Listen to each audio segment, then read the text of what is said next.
Alô, comunidade! Começa agora o ICL Urgente com as principais notícias do Brasil e do mundo, sempre às 5 horas da tarde, o seu novo horário da informação aqui nas tardes do ICL.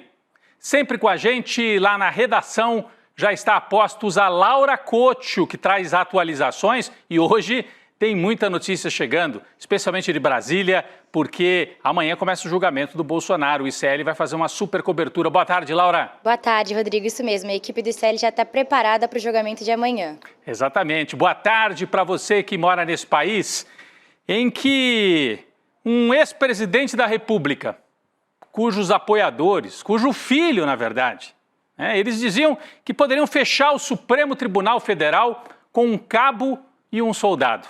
Pois bem, essa gente vai a julgamento a partir de amanhã lá no Supremo, que eles achavam que seria fechado com a implantação de uma ditadura.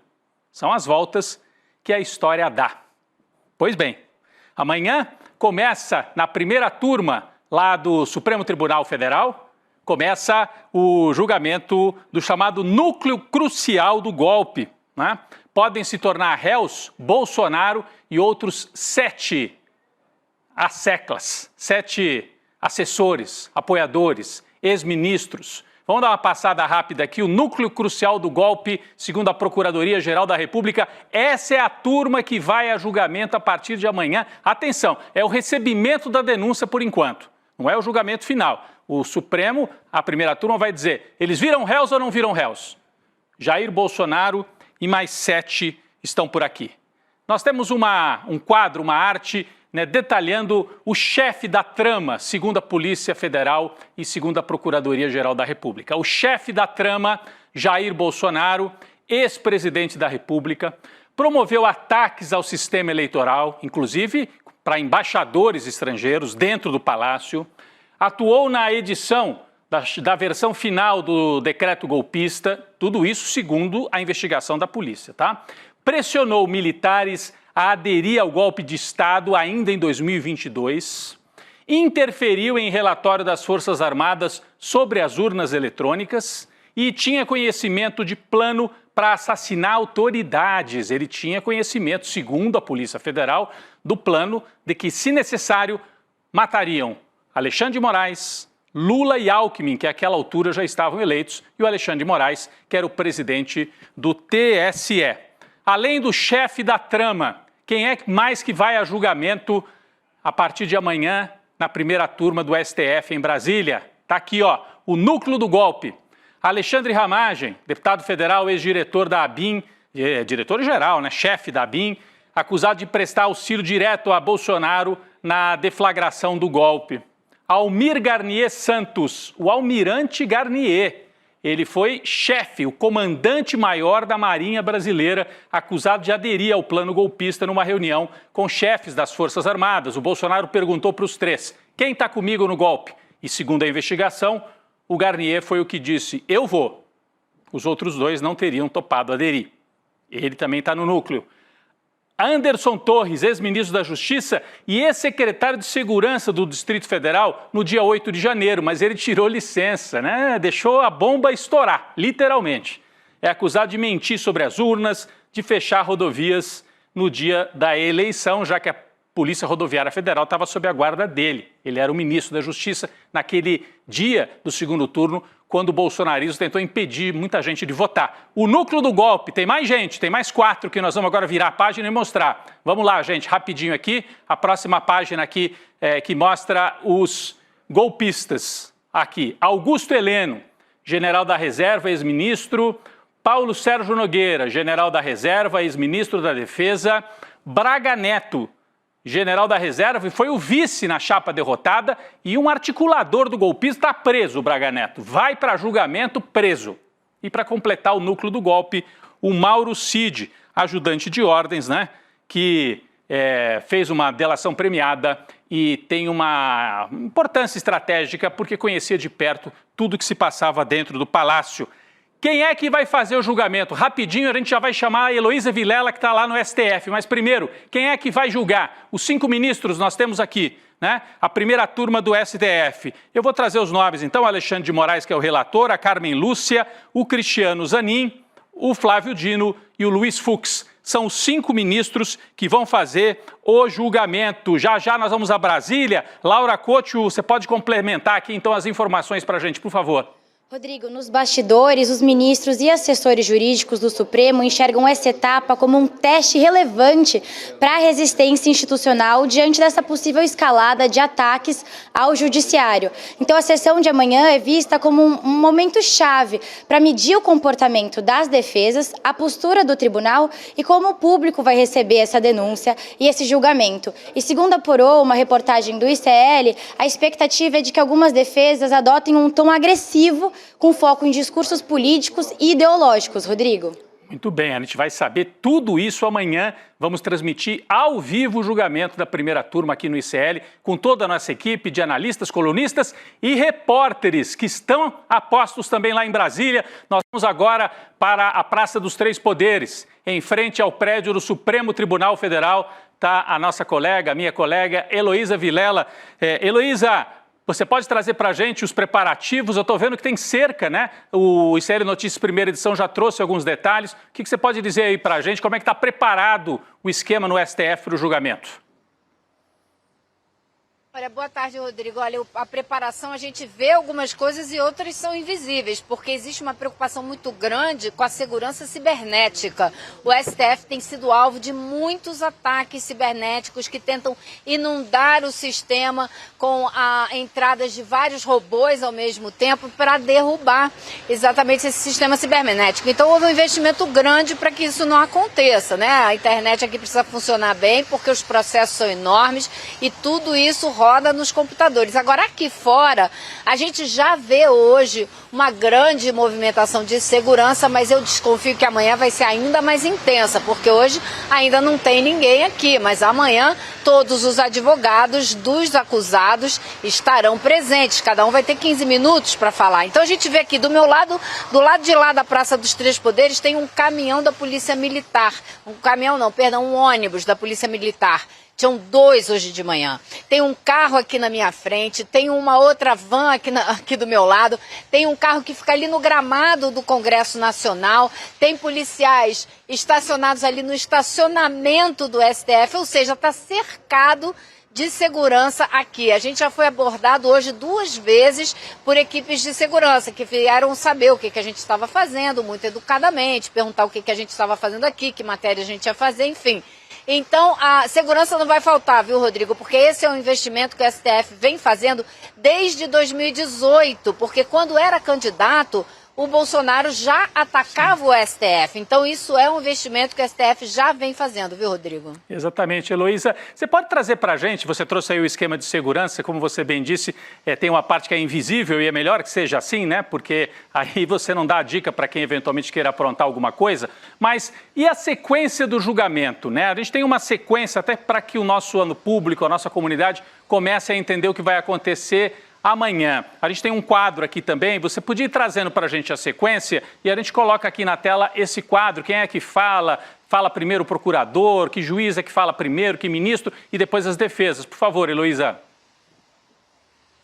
Vamos lá, quem começa e abre a sessão é o ministro Cristiano Zanin, apesar de ser um dos ministros, né, que tem menos tempo aqui na casa, ele é que preside a primeira turma, por isso ele abre a sessão. Depois dele, quem vai se pronunciar é o ministro Alexandre de Moraes, que é o relator desse caso. Ele vai fazer um resumo do relatório que ele fez. Não vai ler o relatório inteiro, mas vai apresentar um sumário.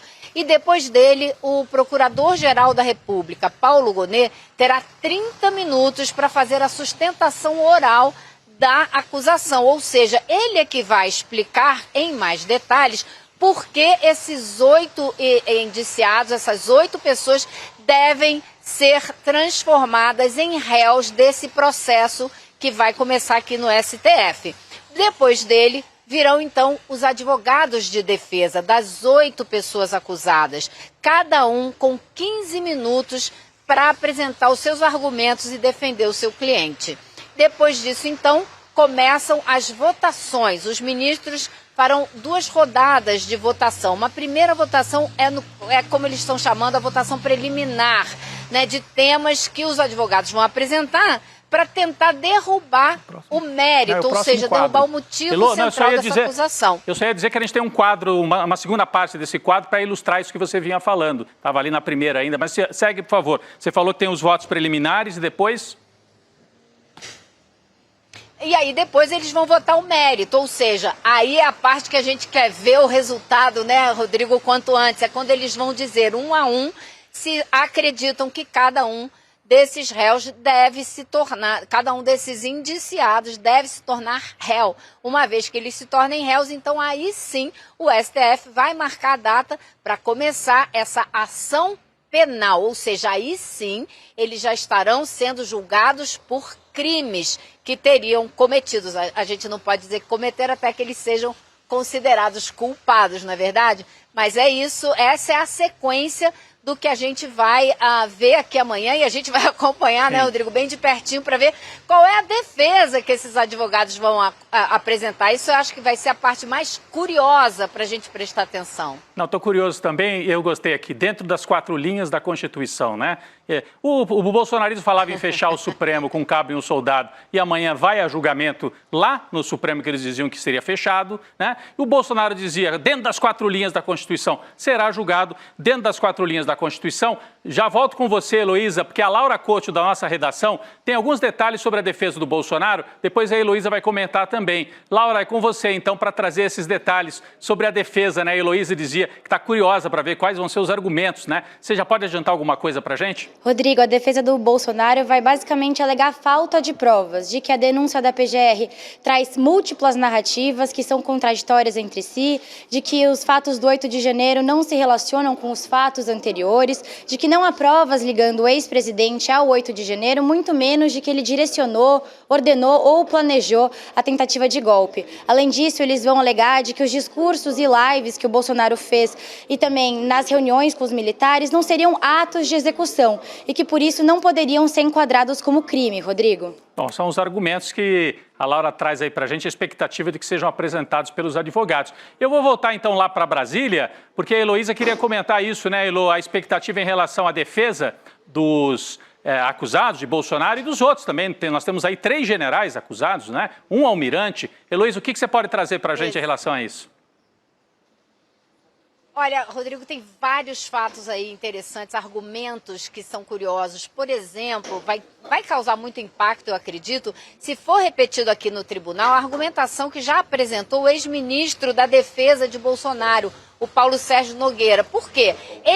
O advogado dele diz que Paulo Sérgio Nogueira atuou o tempo todo para tentar impedir a tentativa de golpe. Então ele dizia que tentou impedir que Bolsonaro apostasse ou anotasse ou assinasse embaixo de uma doideira. Foi assim que ele se referiu à tentativa de golpe. Se ele fizer isso, ele vai dar argumento para acusação contra todos os outros indiciados, não é verdade? Então, acho que isso vai ser muito interessante. E outro ponto que eu acho que pode ser curioso é a falta de memória do Alexandre Ramagem, né? O ex-diretor da ABIN, que foi responsável por criar aquela ABIN paralela que ficou monitorando pessoas, né, sem ter o direito, que ficou divulgando fake news. Ele aparentemente não consegue se lembrar como um documento encontrado no computador dele, dentro da casa dele, foi para lá e era um documento que era uma lista de pessoas a serem monitoradas. Então, assim, casos curiosos que a gente vai ter que acompanhar daqui, viu, Rodrigo? Muito bem, Heloísa. Daqui a pouco você volta ainda nesta edição do ICL Urgente, porque a gente tinha outros 2 julgamentos de bolsonaristas acontecendo no Supremo, mas eles foram interrompidos. Então, daqui a pouco a gente volta a Brasília com a expectativa ainda do julgamento de Bolsonaro e outros 7 que podem virar réus, mas agora eu vou mudar de assunto sem mudar muito, porque nós vamos falar ainda da extrema-direita. O julgamento da cabeleireira Débora Rodrigues dos Santos no STF foi paralisado no fim da manhã de hoje, após o pedido de vista do ministro Luiz Fux. Vocês lembram? É aquela mulher que pichou a estátua da Justiça e, segundo os votos de 2 ministros, ela pegaria 14 anos de prisão. Então a gente teve hoje o pedido de vistas, ela pichou aquela frase, perdeu o mané, né?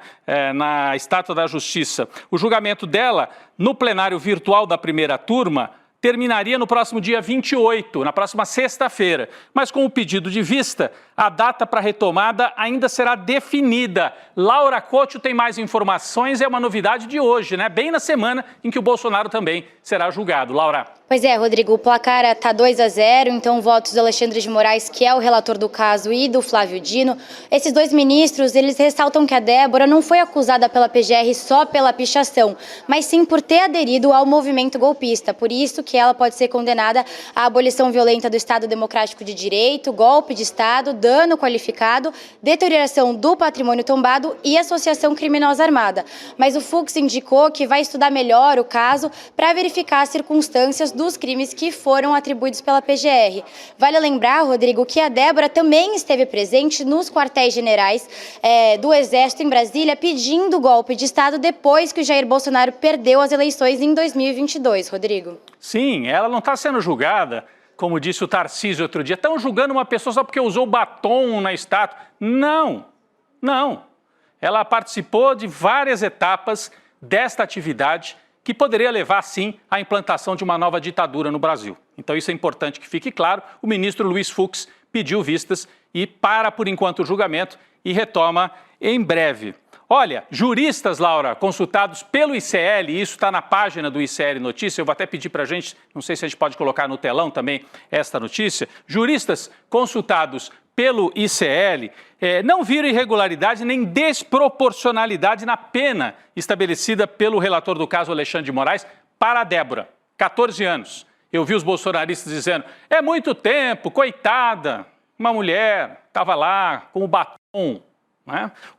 A matéria do ICL.com.br entrevistou, por exemplo, Marco Aurélio de Carvalho, coordenador do grupo Prerrogativas. Ele disse que a pena para a deterioração do patrimônio público não passaria de 3 anos, mas os 14 anos de prisão não são só, nem principalmente por conta da pichação. Era o que eu vinha dizendo. Ela não está sendo julgada por ter pichado uma estátua. Não é isso. Os bolsonaristas jogam com esta meia-verdade, que é uma mentira completa. Né? Então, é muito importante a gente ter essa matéria, quem puder depois acompanhar lá no nosso site. Os bolsonaristas têm usado o caso da Débora Rodrigues para tentar desqualificar os crimes cometidos. Há uma tentativa de conquistar uma suposta adesão popular ao projeto de anistia. A família da Débora deu entrevista também para o site Metrópolis, aparecendo como vítima. Né? Deu uma entrevista para o site Metrópolis, a gente não vai rodar aqui, porque é uma operação midiática usando um meio de comunicação. A família da pichadora do STF conta qual foi a reação dela à pena. Né? Eu acho que faltou entrevistar os policiais que foram agredidos por essa turma que invadiu os 3 poderes. Né? Faltou entrevistar algumas outras pessoas. Mas é uma operação que tem o apoio de alguns setores jornalísticos para tentar transformar a Débora numa vítima e, a partir daí, também fomentar essa narrativa de que há um exagero, de que há perseguição exacerbada aos golpistas. O julgamento está interrompido, mas tudo isso está em jogo, viu, gente? Tudo isso está em jogo e já tem 2-0 pela condenação a 14 anos de prisão para a Débora, uma das golpistas do 8 de janeiro. Já já a gente volta a falar das coisas de Brasília e dos golpistas. Falando em ditadura militar, em extrema-direita, nós vamos agora para a Argentina. São esperadas milhares de... É esperada a presença de milhares de argentinos na Praça dos Três Poderes hoje. Aliás, eles já estão pelas ruas. A gente tem algumas imagens aqui feitas, sabe por quem? Sabe quem é que está lá e gravou imagens aqui para o ICL? Eduardo Moreira. O homem estava em Cuba, agora está na Argentina, na manifestação que lembra a implantação da ditadura militar de 1976. O dia 24 de março é uma data muito séria para os argentinos. A gente já tem o vídeo pronto do Eduardo Moreira. Vamos rodar então. O Edu está lá no meio do povo, chegando na Praça de Maio e tem mais informação para a gente. Vamos lá, Eduardo Moreira. Eu estou aqui na Praça de Maio, onde fica a maior concentração da manifestação de hoje, dia 24 de março, data que recorda os 49 anos do golpe militar na Argentina. Uma multidão, centenas de milhares de pessoas, e você tem sindicatos, associações, mas muitas famílias também. E um clima de resistência muito grande que vocês estão vendo aqui, ó. é realmente uma energia inspiradora. E talvez até inspiradora por causa do momento que a gente está vivendo no Brasil, o começo do julgamento do Bolsonaro e muitas pessoas que dizem, né, que a presença nas ruas seria tão necessária nesse momento no Brasil. Eu acho que isso serve como inspiração e como lembrança de que é possível mesmo em condições adversas. Aqui o governo é o Milei que está destruindo sindicatos, associações, instituições públicas, e a gente está vendo aqui que a resistência é possível e necessária. Muito bem, Eduardo Moreira lá no meio do povo, na Praça de Maio, são outras imagens que vão chegando. Eu assisti agora há pouco também pelos canais argentinos, as mães da Praça de Maio, as abuelas, as avós da Praça de Maio, militantes sindicais, a turma do peronismo, famílias, porque na Argentina, gente, 30 mil desaparecidos. Então, em praticamente toda a família argentina tem alguém ou algum amigo que desapareceu durante a ditadura, que durou de 1976 até 1983. Está aqui, ó, 30 mil. Memória, te fazemos recordar que foram 30 mil os desaparecidos. É muita gente. A previsão é de que seja uma das maiores manifestações do 24 de março na Argentina. Todo ano tem. Mas este ano ela está sendo puxada porque o Milei botou a polícia na rua outro dia para bater nos aposentados. Então isso gerou uma revolta muito grande. As pessoas não querem outra ditadura militar ou civil na Argentina. E o povo está na rua, o Eduardo Moreira está lá, e ao longo do N2 e do nosso noticiário aqui hoje e amanhã, vamos trazer mais informações sobre essa importante manifestação na Argentina.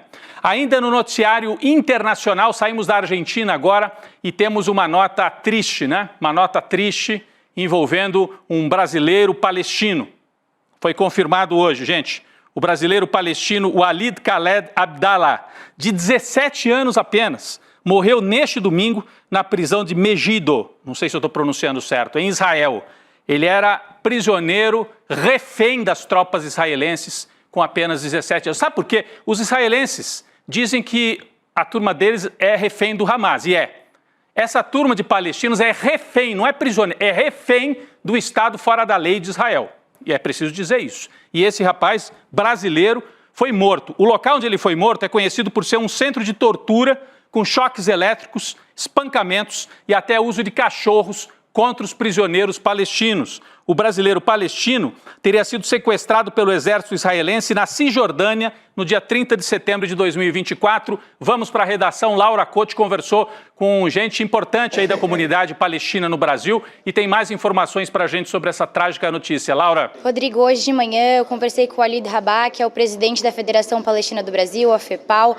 Ele me disse que o velório do brasileiro palestino Ahmed aconteceu na manhã desta segunda-feira, na cidade onde ele nasceu, na Cisjordânia, e que reuniu os familiares e amigos que ainda estão reunidos. A causa da morte ainda não foi divulgada, mas de acordo com ele, é suspeita de que houve uma negligência médica. O governo brasileiro já questionou Israel sobre as circunstâncias da morte do brasileiro palestino. Vale lembrar, Rodrigo, que o Walid vai estar presente no N2 agora à tarde para trazer mais informações.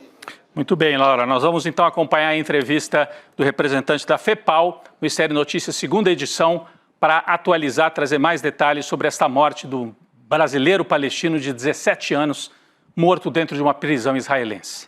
Terrível. Mais um caso. As tarifas de Donald Trump. O presidente norte-americano fez um anúncio importantíssimo e que pode afetar diretamente o Brasil.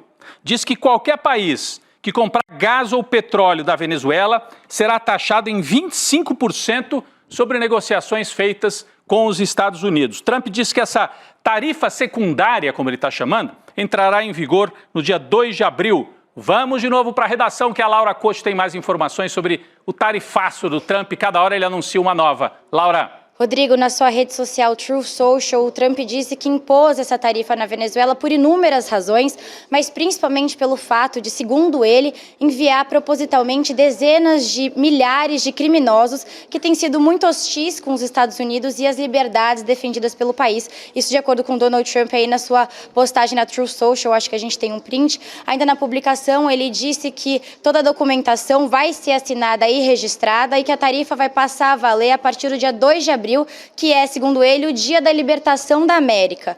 O governo brasileiro, por outro lado, já está trabalhando com esse risco do governo Trump de impor tarifas sobre um pacote de produtos brasileiros muito maior do que já estava previsto inicialmente, Rodrigo. Pois é, o Brasil vai estudar retaliações a essa decisão de Donald Trump. Lembrando que os Estados Unidos contaram com o Brasil, por exemplo, quando houve essa crise de gripe aviária, falta de ovos lá nos Estados Unidos, importaram aqui do Brasil. Já pensou se o Brasil sobe absurdamente as tarifas dos ovos para prejudicar os Estados Unidos, como eles estão fazendo com o Brasil agora? Vamos aguardar. Vamos aguardar, Laura. Eu vou de volta agora a Brasília, porque a gente tem mais informações e nem é sobre o julgamento do Bolsonaro, mas um outro julgamento que também acontecia aí no Supremo e foi paralisado hoje. O ministro Cássio Nunes Marques, Heloísa Vilela, que está lá em frente ao Supremo para acompanhar amanhã o julgamento do Bolsonaro, mas o Cássio Nunes Marques interrompeu, pediu vistas no julgamento do caso da Carla Zambelli. Então, praticamente ao mesmo tempo, parou o julgamento da Débora, a gente comentava agora há pouco, que é aquela cabeleireira que está com uma pena de 14 anos de prisão, mas o julgamento foi paralisado, e agora da Carla Zambelli. Já estava 5-0 pela condenação à prisão e à perda de mandato. Qual o significado disso, Heloísa? O que você pode trazer para a gente? Olha, Rodrigo, é interessante porque além dessa coincidência dos dois casos terem sido parados assim, poucos minutos de diferença um do outro, todos os dois só precisam também de mais um voto para formar a maioria, para caçar a Carla Zambelli e condená-la e também para condenar essa cabeleireira que participou aqui do atentado do 8 de janeiro. Então todos os dois só precisam de mais um voto. E o que acontece agora, né? Os dois processos são interrompidos por até, no máximo, 90 dias. É o prazo que os dois ministros, né, o Fux e o Cássio Nunes Marques, que pararam cada um dos dois processos, têm para se pronunciar. Se eles não se pronunciarem, o caso é reaberto automaticamente. Então, a gente pode ter aí 3 meses de atraso nesse julgamento, mas eles vão continuar e, como eu disse, falta só um voto em todos os dois para condenar todas as duas, tanto a Carla Zambelli como a Débora Santos. Rodrigo. Muito bem, Heloísa Vilela, que está ali a postos em frente ao Supremo Tribunal Federal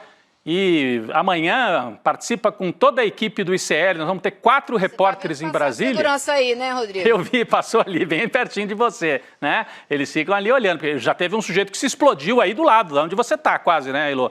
Aquele sujeito que se explodiu. Exatamente. Mas amanhã, Heloísa Vilela, a Carolina Brígido, a Juliana Dalpivo e o Guga Noblar, ao vivo de Brasília, nossa equipe de analistas, comentaristas e âncoras de São Paulo, do Rio de Janeiro, de várias partes do Brasil, acompanhando esse julgamento histórico. Elo, a gente volta com você amanhã ou a qualquer momento ao longo da nossa programação, se tiver novidade aí de Brasília. Obrigado pela tua participação hoje.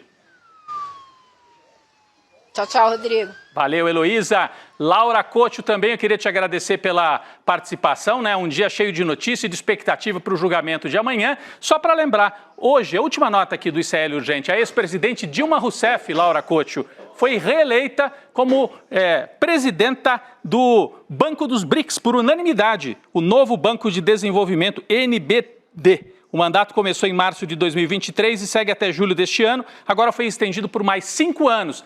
A Dilma, que já foi vítima dos golpistas, que já teve, já foi tratada daquela maneira delinquente pelo Bolsonaro no dia do julgamento do impeachment, lembrou o torturador dela. Enquanto o Bolsonaro senta no banco dos réus em breve, a Dilma renova o mandato na presidência do Banco dos BRICS. Valeu, Laura. A gente segue, a qualquer momento voltamos com mais informações e daqui a pouco começa o ICL Notícias, segunda edição. Estarei lá com Gabi Varela, com o Chico Sá e todos os nossos convidados e convidadas. Valeu, gente. Até mais.